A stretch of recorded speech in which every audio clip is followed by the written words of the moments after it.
तर आज आम्ही गेलतो मांढरगावच्या आईकडं म्हणजेच आपल्या काळूबाईकडं.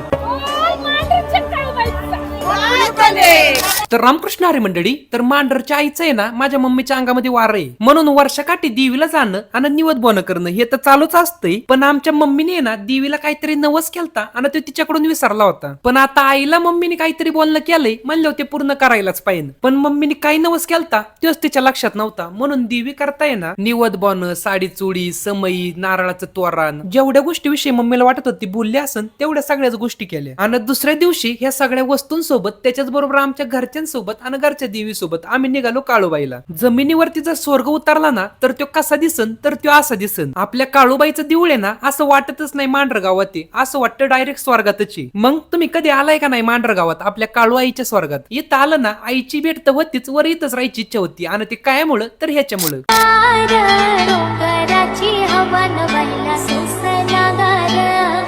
मग जाता जाता कमेंट मध्ये काळूबाईच्या नावानं चांगलं नक्की म्हणा आणि व्हिडिओ आवडला असेल तर फॉलो करा की राव.